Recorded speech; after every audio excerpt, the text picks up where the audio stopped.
The legality of abortion has been in question since long before we were born, but it is now our turn to decide whether or not we continue its protection or watch its demise.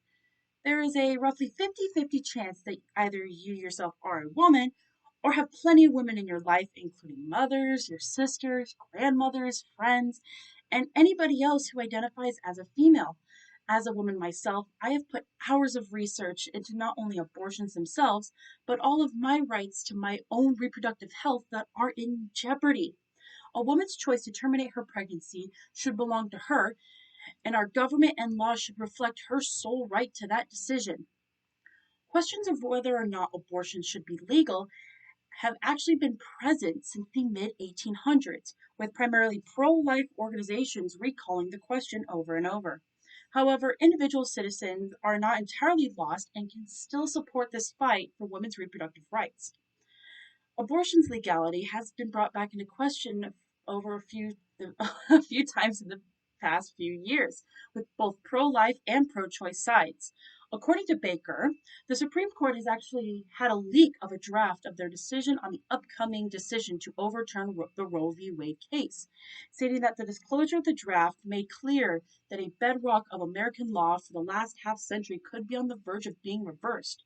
If the court follows through with some version of Justice Alito's decision, the constitutional right to abort, first established by that same court in 1973, would be negated and it would be left to the states to decide whether the procedure should be legal in their jurisdictions or not. Now, Roe v. Wade continues to be an extremely monumental influence, not only permitting abortions, but, according to the Planned Parenthood, found that women's rights to make her own decisions about her pregnancy deserves the highest level of constitutional protection. This influence has also spanned not only for women's health, when their own safety was on the line, but also enabled women to pursue employment and educational opportunities that never before had they thought they had been able to achieve. However, the main problem with the questioning of whether the fetus counts as a human life and whether or not terminating a fetus's existence would count as murder.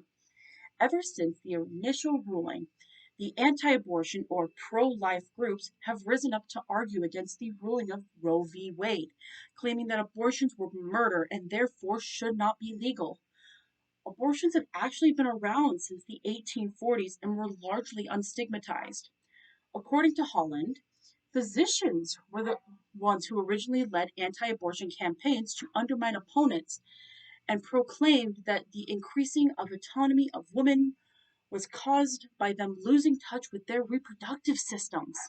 This led to every state then having anti abortion laws until the mid 1960s, when feminist movements listed these bans in states such as Colorado and California.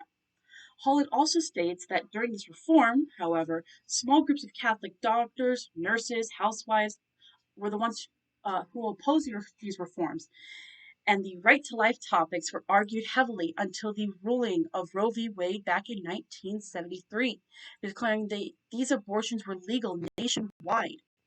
Many abortion supporters argued that these forces were trying to push Catholic views on a diverse American populace, which can be seen in groups such as the EWTN or Eternal Word of Television Network. These This is a large force among pro-life groups and uses a strong basis of Catholic views to broadcast anti-abortion speeches and promote like-minded groups according to the ALL list on their website. The most recent influence of anti-abortion groups can be seen in the 2021 Texas hunt for abortion recipients, which allowed for the banning of all non-medical emergency abortions and allows for private citizens to report one another of one woman who received an abortion in another state, which is written in the SB 8 bill. On a nationwide level, not only abortions, but all rights to a woman's reproductive health should be held by herself and herself alone without the influence of the government.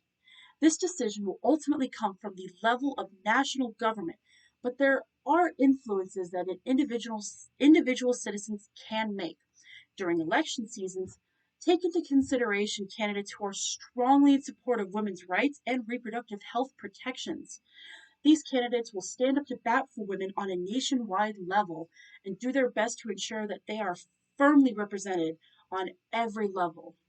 Next, individual citizens should vote yes on bills that legalize abortions, such as California's Assembly Bill number 154, which deems that abortions are legal when performed by medically trained professionals.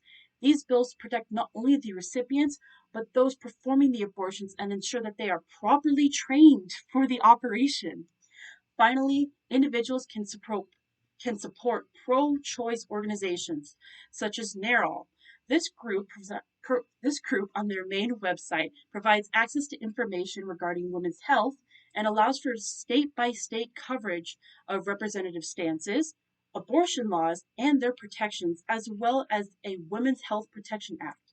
This act is designed to protect women's reproductive rights after the possible overturning of the Roe v. Wade case and ensuring its support will mean the safety of half of America. The legality of abortions has been a pressing topic since the mid 1800s, with mostly pro life organizations questioning it over the years. While this fight is already on a national scale, individual citizens can still vote to support their beliefs. No matter your gender, this option protects half of our entire human population. America is a worldwide example of the progress that many other countries use as a model. So, the protection of our women's rights could ensure the same rights for women in developing countries around the world, making this fight truly a global one. Thank you.